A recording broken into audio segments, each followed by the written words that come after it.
News 18 Bihar Jharkhand और मैं आपके साथ लक्ष्मी। जनसुराज के संयोजक प्रशांत किशोर ने लालू प्रसाद का अल्पसंख्यक वोट बैंक खिसकने और मुस्लिमों को टिकट में अधिक हिस्सेदारी देने का दावा किया था। प्रशांत किशोर के इस बयान का अब असर भी दिखना शुरू हो गया है। देखिए, आरजेडी की ओर से अब जिलेवार अल्पसंख्यक कार्यक्रम आयोजित किया जा रहा है। इसमें मुस्लिम नेताओं से पार्टी फीडबैक भी ले रही है। मोतिहारी में पूर्व केंद्रीय मंत्री और आरजेडी नेता अली अशरफ फातमी ने मुस्लिम लोगों से संवाद किया है और उनके साथ पूर्व विधि मंत्री और नरकटिया विधायक शमीम अहमद भी शामिल हुए। देखिए, फातमी ने प्रशांत किशोर और जेडीयू पर जोरदार हमला बोला और दावा किया कि अल्पसंख्यक हमेशा से लालू प्रसाद के साथ रहा है और आगे भी रहेगा। शमीम अहमद ने सीएम की ओर से किए जा रहे विकास के दावे पर भी निशाना साधा। अक़लियत के बारे में एक बात समझ लेना कि उसके वो इसलिए नहीं कि उसके पास ऑप्शन नहीं है, उसका भरोसा है राजद के अंदर, ठीक है ना। वो राजद में था, है और रहेगा। उसमें किसी से डर और खौफ उसकी तो कोई बात ही नहीं। 17 महीना की सरकार में हम लोग जब आए तो सारे स्कूल में शिक्षक जाना शुरू हुए, सारे स्कूल के ताला खुले, सारे हॉस्पिटल व्यवस्थित हुए, सारे डॉक्टर हॉस्पिटल में जाने लगे, मरीज की अच्छी व्यवस्था होने लगी। और ये हम लोगों का मिशन यही है, राष्ट्रीय जनता दल का, माननीय लालू जी और तेजस्वी जी का एक ही मिशन है, पढ़ाई, कमाई, दवाई, सिंचाई, सुनवाई।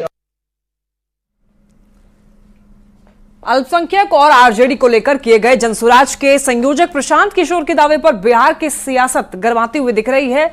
आरजेडी, कांग्रेस और वीआईपी के साथ बीजेपी और जेडीयू ने भी प्रशांत किशोर पर जमकर हमला बोला है। बिहार की अक़लियतों के लिए आप जो बातें करते हैं, सबसे पहले बताइए कि अक़लियतों के लिए एजेंडा क्या है आपका? अक़लियतों के हक और हुकूक के लिए आप क्या काम करेंगे? आप सिर्फ अपने पीआर एजेंसी को और भारतीय जनता पार्टी को खाद पानी देने के लिए कहीं ना कहीं लालू जी को, तेजस्वी जी को टारगेट करते हैं। मुसलमानों के जीवन को सुधारने के लिए कांग्रेस और राष्ट्रीय जनता दल जैसी पार्टियां आज तक कुछ नहीं कर पाई। जो सुधारवादी कदम भारतीय जनता पार्टी की सरकारों ने मुस्लिम समाज के प्रति उठाए, मुसलमानों में नई पीढ़ी भारतीय जनता पार्टी के साथ राजनीतिक रूप से खड़ी है। प्रशांत किशोर भी मुसलमानों को सिर्फ और सिर्फ एक वोट बैंक की तरह देख रहे हैं। प्रशांत किशोर के पास अभी सिर्फ बातें हैं और भारतीय जनता पार्टी जो कहती है वो कर चुकी है।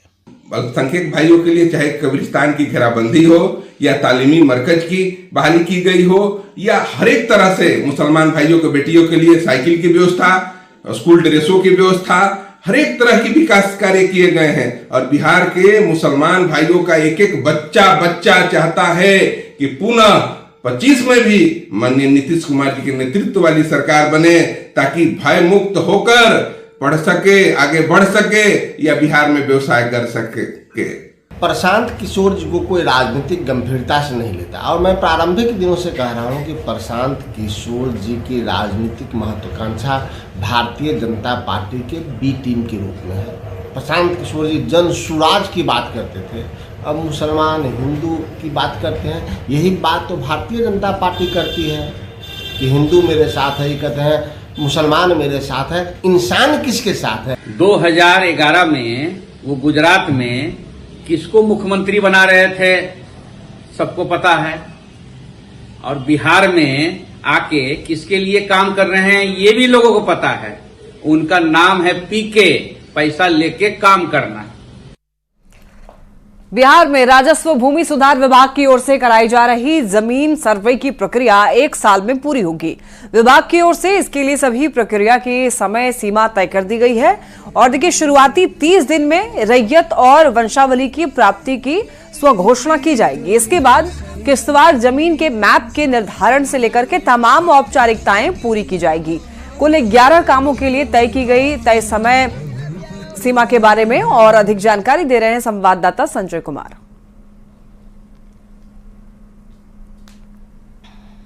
पूरे बिहार में इन दिनों जमीन सर्वे का काम चल रहा है और यह खबर आपके लिए बेहद महत्वपूर्ण है। दरअसल राजस्व एवं भूमि सुधार विभाग ने जो जमीन का सर्वे चल रहा है तो उसके लिए जमीन सर्वे की प्रक्रिया के लिए समय निर्धारित कर दिया है। 360 दिनों में यह प्रक्रिया पूरी हो जाएगी, इसलिए सभी प्रक्रियाओं के लिए समय सीमा निर्धारित कर दी गई है। आम लोगों से 2 बार 15-15 दिनों के लिए दावा आपत्ति प्राप्त करने की समय सीमा तय की गई है। इन सभी प्रक्रियाओं को फेज वाइज पूरा करने के बाद परिणाम प्रकाशित कर दिया जाएगा। करीब 1 साल में सभी गांवों के जमीन सर्वे का परिणाम प्रकाशित करने का लक्ष्य रखा गया है। रैयत या जमीन मालिक अपनी जमीन का जो भी प्रमाण या दस्तावेज सौंपेंगे उनका मिलान सरकारी दस्तावेज से किया जाएगा। इसके बाद इसे अंतिम रूप से अपलोड किया जाएगा। अगर जमा किए गए दस्तावेजों में नाम, खेसरा खाता संख्या समेत या किसी भी चीज़ का मिलान सरकार के पास जो मौजूद दस्तावेज है उससे नहीं होगा तो इसे अपलोड नहीं किया जाएगा। जो संबंधित व्यक्ति होंगे उन्हें इस बात की सूचना दे दी जाएगी कि वे अपने ज़मीन का सही दस्तावेज प्रस्तुत करें। ऐसा नहीं करने पर पहले से मौजूदा नाम जो है वो चढ़ा दिया जाएगा। जमीन सर्वे के दौरान संबंधित व्यक्ति को अपनी ज़मीन से जुड़ा कोई भी दस्तावेज प्रमाण देना होगा जिससे यह साबित हो जाए कि यह ज़मीन उसी की है। इसमें ज़मीन का खतिहान, रसीद, दाखिल खारिज या ज़मीन के स्वामित्व से संबंधित अन्य कोई सरकारी दस्तावेज हो सकता है। अमूमन ज़मीन की प्रकृति के आधार पर इसके लिए 3 तरह के साक्ष्य होते हैं। इसमें पुश्तैनी ज़मीन का खतिहान, खरीदी गई ज़मीन है उसकी डीड या रजिस्ट्री दस्तावेज तथा अगर ज़मीन सरकार से मिली हुई है तो उसका पर्चा या फिर बासगित पर्चा जो है वो आप ज़मीन के मालिकाना के हक के तौर पर जमा कर सकते हैं। राजस्व विभाग की वेबसाइट land.bihar.government.in से वंशावली से लेकर जमीन सर्वे से संबंधित सभी तरह के फॉर्म को डाउनलोड किया जा सकता है। अगर कोई व्यक्ति कहीं बाहर रहता है तो वह इसके लिए ऑनलाइन आवेदन इस वेबसाइट के अलावा landsurvey.bihar.government.in या dirs.bihar.government.in पर भी कर सकता है। सभी जानकारी ऑनलाइन भरा जा सकता है। सर्वे की स्थिति और अपने प्लॉट से जुड़ी अपडेट जानकारी सर्वे ट्रैकिंग ऐप पर भी देखा जा सकता है। अगर किसी ज़मीन की रसीद अपडेट नहीं है तो पुरानी रसीद भी मान्य होगी। अगर म्यूटेशन यानी दाखिल खारिज नहीं है तो उससे कोई फर्क नहीं पड़ेगा। सर्वे कर्मी जमीन का सपोर्टिंग दस्तावेज तभी मांगेंगे जब पेश किए गए मुख्य दस्तावेज में त्रुटि या कोई कमी होगी। अगर जमीन से संबंधित कोई कागजात नहीं है तो उसे सर्वे कराने के पहले अपने ज़मीन के कागजी प्रमाण जुटा लेने के लिए उन्हें कोशिश करनी होगी। तो निश्चित तौर पर जो ज़मीन सर्वे का काम शुरू हुआ है उसके लिए जो सरकार ने प्रक्रिया निर्धारित की है तो उसमें आपको इन चीज़ों का ध्यान रखना होगा। तो इसके लिए टाइम फ्रेम भी रखा गया है और इसी समय के हिसाब से और दिन के हिसाब से आप अपनी जो कागजी प्रक्रिया है उसको पूरी कर सकते हैं। कैमरा पर्सन मनीष जुनेजा के साथ संजय कुमार, न्यूज़ 18 पटना।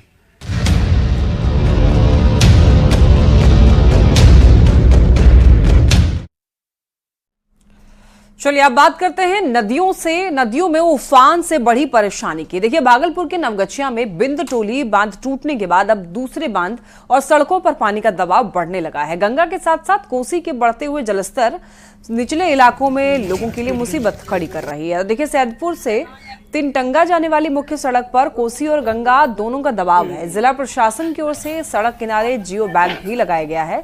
जल संसाधन विभाग और बाढ़ नियंत्रण प्रमंडल की टीम मौके पर कैंप कर रही है। इस खबर पर और अधिक जानकारी दे रहे हैं संवाददाता विकास कुमार सिंह। भागलपुर के नवगछिया में जहां गंगा ने विकराल रूप धारण कर लिया है तो वहीं कोसी कहर बरपा रही है। तस्वीर देखिए कि सड़क की इस ओर गंगा का जलस्तर जो है वो तेज गति से बढ़ा है और ठीक दूसरी तरफ ये कोसी का जलस्तर है और दोनों नदियां जो है वो उफान पर है। ऐसे में सैदपुर से तिनटंगा जाने वाली मुख्य सड़क पर पानी का दबाव बढ़ने लगा है। जिला प्रशासन की ओर से अब मुख्य सड़क को बचाने की कवायद शुरू कर दी गई है। सड़क के एक ओर जो है जियो बैग जिला प्रशासन की ओर से लगाया गया है और जो बाढ़ नियंत्रण प्रमंडल की टीम है और साथ ही जल संसाधन विभाग की जो टीम है दोनों यहां पर कैंप कर रही है और सड़क को बचाने की कवायद में जुटी हुई है। बता दें कि बिंद टोली बांध टूटने के बाद से जो सैदपुर से तिनटंगा जाने वाली मुख्य सड़क है उस पर पानी का दबाव बढ़ा है और साथ ही दूसरी तरफ से कोसी के जलस्तर में वृद्धि होने के बाद से दूसरी तरफ से कोसी भी जो है अब कहर बरपा रही है। तो कहीं ना कहीं जो यहाँ के लोग हैं वो दोहरी मार झेल रहे हैं और जिला प्रशासन की ओर से मुख्य सड़क को बचाने की कवायद शुरू कर दी गई है। वहीं जिस तरह से गंगा का जलस्तर और कोसी का जलस्तर लगातार बढ़ रहा है, तो ऐसे में जो निचले इलाके के लोग हैं वो डरे सहमे और भयभीत नजर आ रहे हैं। विकास कुमार सिंह, न्यूज़ 18 भागलपुर। खबर बेतिया से है, जहां पर गंडक नदी के जलस्तर में उतार चढ़ाव के बाद बांध और तटबंध पर दबाव बढ़ गया है। तटबंध पर बढ़ते दबाव के बाद जल संसाधन विभाग की टीम अब अलर्ट मोड में काम कर रही है। तटबंध के स्पर को बचाने के लिए युद्ध स्तर पर तैयारी की जा रही है। और देखिए, पिपरा पिपरासी तटबंध का जायजा लिया है संवाददाता मुन्ना राज ने। गंडक नदी के जलस्तर में उतार चढ़ाव के बाद तटबंधों और बांधों पर दबाव बढ़ गया है। बगहा के पिपरा पिपरासी तटबंध पर दबाव के बाद जल संसाधन विभाग की टीम अलर्ट मोड पर है और बांधों और तटबंधों की सुरक्षा बढ़ाने का अभियंताओं को निर्देश जारी किया गया है, जिसके बाद फ्लड फाइटिंग की तैयारी की जा रही है और जल संसाधन विभाग की पूरी टीम तटबंधों पर मुस्तैद है। तो आप तस्वीरों के माध्यम से देख पा रहे हैं कि जल संसाधन विभाग की टीम कटाव को रोकने के लिए तैयारियां कर रही है और जो पीपी तटबंध है उसके स्पर को सुरक्षित करने के लिए भी काम किया जा सकता है। तो पिछले 4 दिनों से गंडक नदी के जलस्तर में उतार चढ़ाव जारी है, जिसके बाद लगातार बांधों और तटबंधों पर दबाव बढ़ गया है। हालांकि जिला प्रशासन की टीम ने भी अभियंताओं को बांधों पर सचेत रहने का निर्देश जरूर जारी किया है। तो पिछले दिनों वाल्मीकि नगर गंडक बराज से 1,75,000 क्यूसेक पानी छोड़े जाने के बाद बांधों और तटबंधों पर निश्चित तौर पर दबाव बढ़ गया है, जिसके बाद जल संसाधन विभाग की पूरी टीम तटबंधों पर मुस्तैद है और निगरानी की जा रही है। मुन्ना राज, न्यूज़ 18 पश्चिम चंपारण।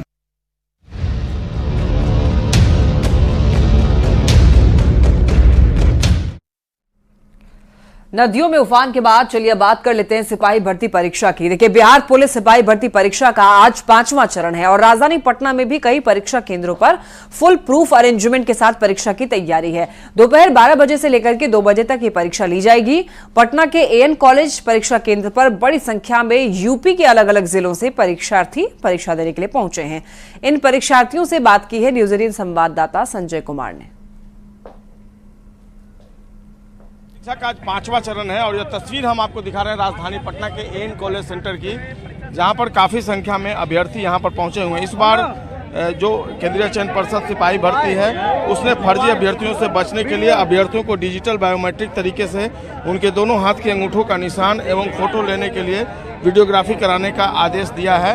तो निश्चित तौर पर अब जो अभ्यर्थी हैं वो यहाँ पर उमड़ गए हैं। कई जिलों से अभ्यर्थी पहुँचे हैं, उनसे हम बात करने की कोशिश करते हैं। कहाँ से आए हैं? पटना से आए हैं। पटना से आए हैं। यस। कैसे चल रहा है एग्जाम? अब तक 4 फेज हो चुका है, संतुष्ट है जो एग्जाम की? हाँ, एग्जाम से संतुष्ट है, एग्जाम अच्छा चल रहा है। सर इलाहाबाद से आए हैं। इलाहाबाद से? यूपी से? जी सर। रहने वाले यूपी के वो? नहीं सर, बलिया गांव है। बलिया यूपी में ही पड़ता है? जी सर, बॉर्डर है। हाँ सर, यूपी में आता है। तो बिहार में पुलिस में नौकरी करना चाहते हैं? हाँ सर, यूपी में नौकरी नहीं मिल रही है, क्या किया जाए? बिहार में बिजनौर से आकर सिपाही बनना चाहते हैं। आप कितनी देर पढ़ाई करते हैं? पढ़ाई नहीं करी है, पेपर देख के देख रहे हैं। पढ़ाई क्यों नहीं की?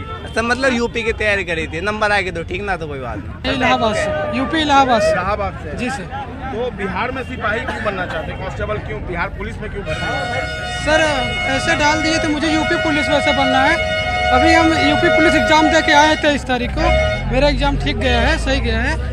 और वैसे इसको भर दिए थे देखने के लिए, अगर हो जाएगा तो ठीक है। तैयारी ठीक ठाक? हाँ तैयारी ठीक है। कितनी देर रोज मेहनत कर लेते हैं? 12 से 14 घंटा तक। 12 से 14 घंटे? जी सर, जी सर। देश भर के लोग यहाँ पहुँच रहे हैं और नौकरी पाने की चाहत में वो एग्ज़ाम में शरीक हो रहे हैं। आज भी 5वें चरण की परीक्षा पहले 4 चरणों की तरह पीसफुली और फेयर तरीके से संपन्न होगी, इस बात की उम्मीद जताई जा रही है।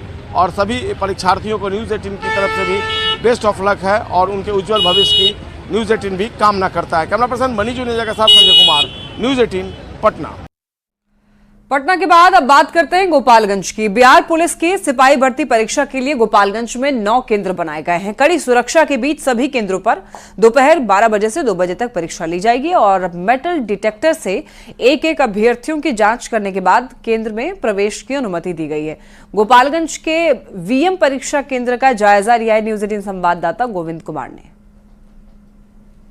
भर्ती परीक्षा का आज 5वां चरण है और अब 5वें चरण में कुल 9 केंद्रों पर परीक्षा ली जा रही है। गोपालगंज की अगर बात करें तो यहाँ पर तकरीबन 6,500 अभ्यर्थी हैं जो आज की परीक्षा में शामिल होंगे और इस वक्त तमाम अभ्यर्थी हैं वो परीक्षा केंद्रों पर पहुंचने लगे हैं। 9:30 से इनकी प्रवेश होगी और 10:30 तक प्रवेश बंद हो जाएगी। दोपहर के 12 बजे से 2 बजे तक ये परीक्षा ली जाएगी और आज 5वें चरण की परीक्षा होनी है। ऐसे में तमाम जो अभ्यर्थी हैं वो परीक्षा केंद्रों पर पहुंच गए हैं और इंतजार कर रहे हैं कि अब इन्हें प्रवेश मिलेगा। वहीं अगर बात करें सुरक्षा की तो 3 लेयर में सभी केंद्रों पर सुरक्षा की गई है। मेटल डिटेक्टर से जांच होगी, एक अभ्यर्थियों की मिलान होगी प्रवेश पत्र से, तब इन्हें प्रवेश की अनुमति दी जाएगी। अभ्यर्थियों से भी बात करते हैं। आज आप लोगों की परीक्षा है? पटना से आए हैं। पटना बख्तियारपुर से। किस तरह की तैयारियां हैं? तैयारी पूरा है, 80+ की तैयारी है। उम्मीद है? हाँ उम्मीद है।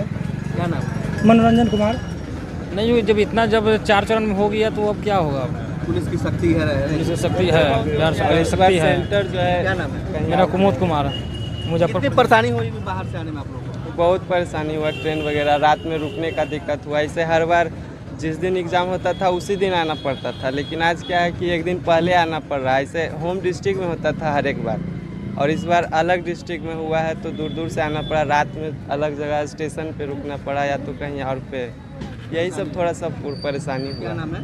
दीपक कुमार मेरा। पिछली बार 2.5 घंटे के पेपर थे, इस बार 2 ही घंटे की पेपर है। इस पर कड़ी सुरक्षा के कारण बहुत सुरक्षा की गई है और उसमें एक शिफ्ट में लिया जा रहा है। कहीं ना कहीं एक बड़ी आय की ओर, हाँ पूरी तैयारी से एक ही शिफ्ट में एक दिन पे हो रहा है एग्जाम। तो गोपालगंज के जो डीएम है मोहम्मद मकसूद आलम और एसपी स्वर्ण प्रभात भी लगातार परीक्षा केंद्रों का निरीक्षण कर रहे हैं और कड़ी सुरक्षा के बीच आज परीक्षा लेने की तैयारी है। गोविंद कुमार, न्यूज़ 18 गोपालगंज। और अब बात करते हैं रेल पुलिस के कारनामे की। राजधानी पटना में रेल पुलिस का एक शर्मनाक कारनामा सामने आया। देखिए, पटना जंक्शन के रेल थाने की पुलिस पर पश्चिम बंगाल के एक यात्री से 39,000 रुपए की अवैध वसूली का आरोप लगा है। इस मामले के खुलासे के बाद रेल पुलिस प्रशासन में हड़कंप मचा हुआ। देखिए, आनंद फानन में रेल एसपी के निर्देश पर पटना रेल थाने के थानेदार समेत 6 पुलिसकर्मियों के खिलाफ उन्हीं के थाने में केस दर्ज किया गया है। सबसे हैरानी की बात यह है कि पटना रेल थाने के थानेदार के रूप में अभी पंकज कुमार ही तैनात हैं, क्योंकि उनके नाम का बोर्ड अभी उनके चैम्बर के बाहर लगा हुआ है। रेल पुलिस की ये कार्यशैली कई सवाल खड़े कर रहा है। इस मामले में अधिक जानकारी दे रहे हैं संवाददाता संजय कुमार। राजधानी पटना में खाकी एक बार फिर से दागदार हुई है। मामला पटना के इस रेल थाने का है। दरअसल पिछले 1 अगस्त को पश्चिम बंगाल का एक यात्री सोमनाथ नैया पटना जंक्शन पर आया था और यह यात्री ट्रेन पकड़ने के लिए आया था, लेकिन इसी दौरान पटना के इस रेल पुलिस का एक कांस्टेबल कृष्ण कुमार ठाकुर उसे चोर बताकर पकड़ लेता है और उसे जीआरपी थाने लाता है। इसके बाद यहाँ लाने के बाद उसे बिठाया जाता है और उसके बाद उसे जेल भेजने की धमकी दी जाती है। उससे 20,000 रुपये तत्काल ले लिया जाता है और बाकी का जो 19,000 जो रुपया है उससे ऑनलाइन ट्रांसफ़र अपने फंड में कृष्ण कुमार ठाकुर करवाता है। इसमें एक मेस संचालक की भी भूमिका सामने आई है और यही हम आपको तस्वीर दिखा रहे हैं पटना जीआरपी थाने की, जहां रेल एसपी ने बड़ी कार्रवाई की है और जो यहां पर थानेदार हैं पंकज कुमार, इनको भी लाइन क्लोज कर दिया गया। हालांकि पंकज कुमार का बोर्ड अभी भी लगा हुआ है, लेकिन इनको लाइन क्लोज कर दिया गया, यानी लाइन हाजिर कर दिया गया है और बाकी के जो 3 ओडी अफसर थे उनको निलंबित कर दिया गया है। कृष्ण कुमार ठाकुर जो कांस्टेबल है वो फरार चल रहा है। जो मेस का इंचार्ज है रवि, वो भी फरार चल रहा है। ओडी अफसर आप ही हैं यहाँ पर अभी? यस। ये पंकज कुमार का बोर्ड क्यों लगा हुआ है जब उनको लाइन क्लोज कर दिया गया है? तो सब प्रोसेस में है, हटेगा धीरे धीरे। जी हटेगा धीरे धीरे हटेगा। अभी जब तक नए नहीं आएंगे तब तक उन्हीं का बोर्ड रहेगा। नए आएंगे तो हट जाएगा। तमाम पुलिसकर्मियों पर अब सवाल उठने लगा है कि आखिर कोई यात्री कैसे अपने को सुरक्षित महसूस करेगा। पुलिस का कर्तव्य है कि जो यात्री पटना जंक्शन पर पहुंचते हैं उन्हें सुरक्षा प्रदान करे, न कि उन्हें चोर बताकर उन पर धौंस दिखाए और उनसे अवैध रूप से पैसे की उगाही कर ले। 39,000 रुपये का यह मामला पटना के इस रेल थाने के 6 कर्मियों को, थानेदार समेत 6 कर्मियों को महंगा पड़ा है और उनके खिलाफ इसी रेल थाने में केस दर्ज कराया गया है। बहरहाल इस पूरे मामले की जाँच चल रही है। जो रेल विभाग के पुलिस अधिकारी हैं उनका कहना है कि विभागीय कार्रवाई भी की जाएगी और निश्चित तौर पर देखना होगा आगे किस तरह की कार्रवाई होती है। लेकिन फिलहाल इस घटना ने फिर से रेल पुलिस की कार्यशैली पर एक बड़ा सवाल खड़ा कर दिया है। कैमरा पर्सन मनीष जुनेजा के साथ संजय कुमार, न्यूज़ 18 पटना।